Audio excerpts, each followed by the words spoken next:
It's 10 p.m. Do you know where your monies are? Or it's whatever time it is when you're watching this. I was just playing off that thing they used to show on TV to scare parents into checking on their kids to make sure they didn't run away and are doing drugs somewhere. You remember TV when they used to show things at a certain time of day? I digress. According to a recent study, small business owners like you and myself are very likely to think we have a better grasp on our cash flow situation than we actually do. You might think your money is in the next room quietly doing its homework while you sit here watching YouTube videos, but for all you know, it could be palling around with that friend you're not too sure about making some questionable life decisions. 42% of small business owners are overconfident about their current cash flow situation. And if we think we are in a better financial position than we actually are, that could lead to some problems. So let's talk about it. Relay partnered with an independent research group to create what they are calling the Cashflow Compass Report. They conducted a study of 760 small businesses to learn about current cash flow issues, and they also invited some business leaders, money experts to share their insights about how folks like us can avoid the crunches that a lack of cash flow clarity can lead to. Blech. And we all deal with cash flow crunches. At least 91% of us do, according to the survey.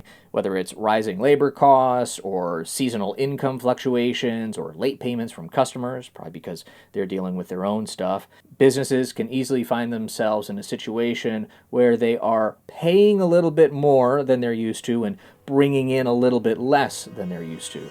And that's a disastrous combination over time. And that probably explains the overconfidence, or nobody's feeling a big bite, but rather it's tiny little nibbles wearing away at our cash reserves. The reality eludes us until one day we reach into the cookie jar and find just a few crumbs left. And I am not above this. I am not here to poo-poo on the people who are not 100% tuned in to where every dime and nickel is moving around in their business. I know there are some things that I have overlooked and overestimated. I love the convenience of having different things on auto pay and having a group of people help me manage my books, but that also creates an opportunity for me to kind of lose connection with my cash. So what are some things we can do to avoid further losing control of our cash? I think one of the first things that we need to do is to understand our lack of understanding, to wake up to the reality that we might not be doing as well as we think we are,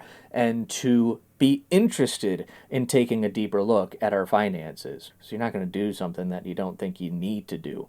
This report, the Cashflow Compass, I think highlights our need as business owners to tune in a little bit more closely into what things are doing. And there's even a little quiz that accompanies the report, I'll leave a link below, that you can take to get a quick assessment of your financial health. And now that we understand that we don't understand, we should try to understand our numbers a little bit more. A while ago, I had a great conversation with Nina Israel, a financial educator, who during our time outlined 3 basic financial reports that all small business owners should understand.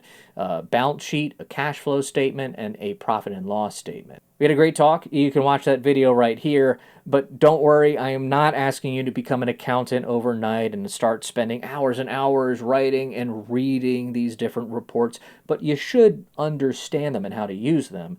But a better, in my estimation, and very simple way to drastically level up your cash flow clarity is to follow the Profit First method. And Profit First was created by Mike Michalowicz, who is one of the contributors to the Cashflow Compass report. And I've covered Profit First in a couple other videos over the years, but I'll touch on it again real quick. Really, there are 2 key components to understand about Profit First. Now, first, we're going to change the equation. Instead of defining profit as whatever's left over after we subtract expenses from our income, we're going to flip this around. We're going to prioritize profit. We're not taking scraps anymore. We're going to pay ourselves first and then limit our operating expenses to whatever is left over. And consequently, by putting profit first, we're putting our well-being first. And that goes a long way to improve our morale and our motivation. It protects us from allowing our business to eat us alive. And it also forces us to pay more attention to the new bottom line, to what is happening in our expenses. It forces us to get a little bit more resourceful, to be a little bit more mindful. Very demure, very considerate About our expenses. That is the profit first paradigm shift. And the second piece is the profit first practice. In a nutshell, it's the envelope system for businesses. You want to open 5 separate bank accounts. One for income, one for profit, one for taxes, one for owner's pay, and one for operating expenses. And all of your income goes into your, you guessed it, your income account.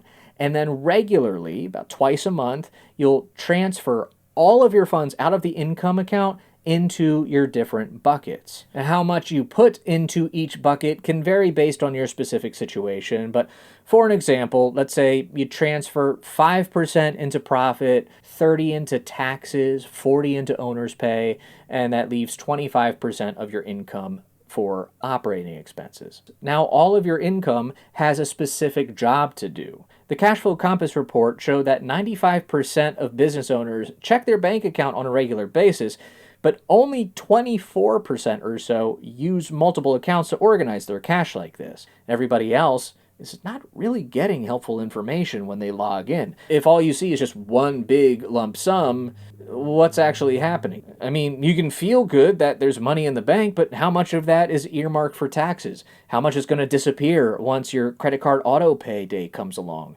How much is actually there when everything is spoken for? It's hard to know.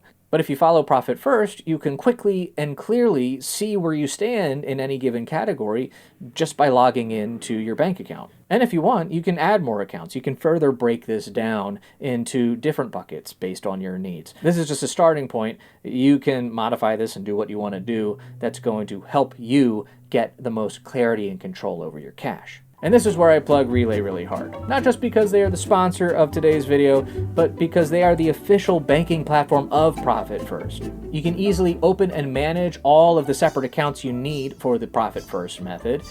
There's no minimum deposits and no minimum balance requirement, so you don't need to worry about getting hit with fees if you run any of these accounts down to zero.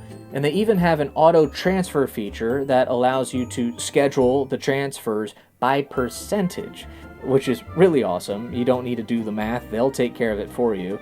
And you can schedule this on a regular basis, allowing you to essentially set your Profit First cash management system on autopilot. It's a great platform, and I've been happily using them for a few years now, and I invite you to give them a try.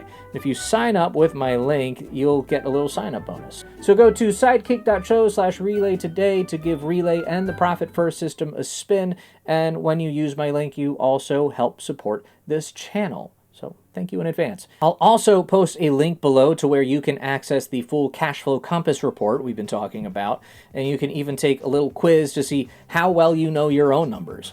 Are you a cashflow optimist or a cashflow realist? Apparently, I am a 38% overestimator. See if you can beat that. Follow the link below, take the quiz, download the report, and start navigating your cash flow like a pro. Now, before we wrap up, I do want to say that business is a lot more than just managing money. And managing money is not just for business owners. It's something that we need to take responsibility for on the personal level as well.